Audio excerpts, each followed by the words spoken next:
குருவே நமக. மாதா பிதா குரு தெய்வம்னு சொல்லுவாங்க.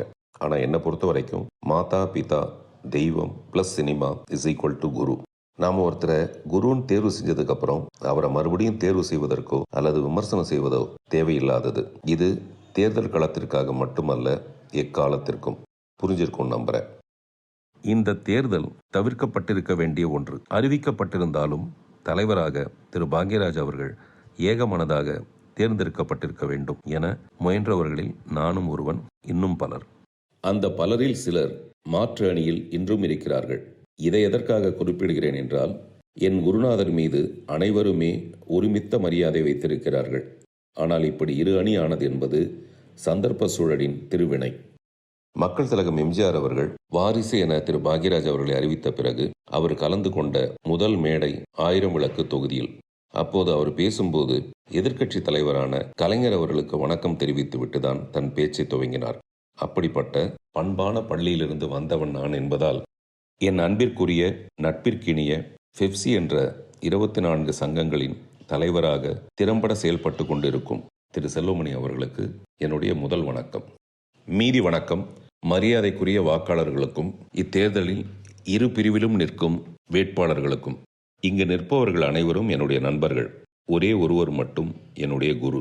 சிஷ்யன் குருவுடன் மட்டுமே நிற்க முடியும். புரிஞ்சிருக்கும் நம்புறேன். ஒரு தாய் தனக்கு பிறந்த முதல் குழந்தையிடம் 100% அன்பை பொழிவாள். அதே தாய்க்கு 2வது குழந்தை பிறந்த பிறகு அந்த அன்பை 2ஆக பிரித்து ஒவ்வொரு குழந்தைக்கும் தலா 50% என பங்கு போட்டு செலுத்த மாட்டாள். முதல் குழந்தைக்கும் 100%, 2வது குழந்தைக்கும் 100% தான் கொடுப்பாள். எப்படி?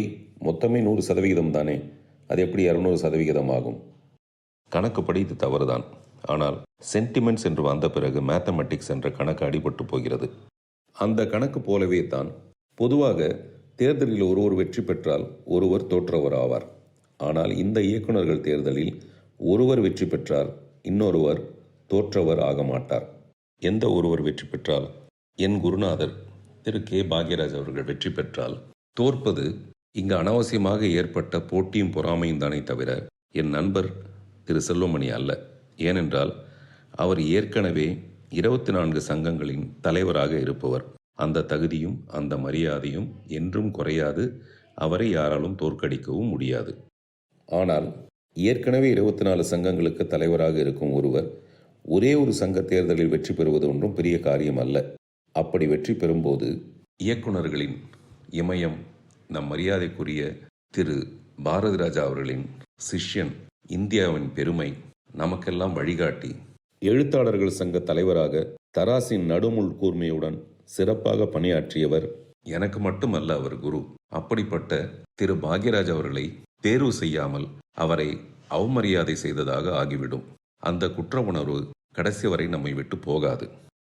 கேட்பதற்கே தர்ம சங்கடமாக இருக்கிறதல்லவா? வேறு என்ன செய்வது?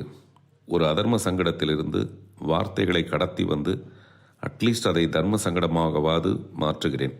எனக்கே தெரியும் நான் பேசுவது சுயநலமான ஒன்று என்று. பொதுவாக கருத்து சொல்ல இது ஒன்றும் பொது தேர்தல் அல்ல. இருவருக்கும் இடைப்பட்டு கருத்து சொல்ல இது ஒன்றும் இடைத்தேர்தல் அல்ல. மரியாதைக்குரிய இயக்குநர்கள் சங்க தேர்தல்.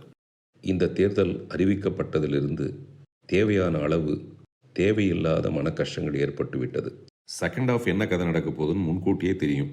அதாவது இந்த தேர்தலுக்கு அப்புறம் நாம் அனைவரும் நண்பர்களாக ஒற்றுமையாக செயல்பட போகிறோம். அப்படி இருக்கும்போது சும்மாவது ஒரு இன்ட்ரோல் பேங்க் மாதிரி தான் இந்த எலெக்ஷன். அதுக்காக நம்ம ரொம்ப எமோஷனல் ஆகி ஒருவர் காயப்படுத்தி கொள்ளாமல் எப்படியாவது இந்த 27ஆம் தேதியை கடந்து விட்டு ஸ்டார்ட் கேமரா ஆக்ஷன். குருவே நமக. புரியும் நம்புறேன்.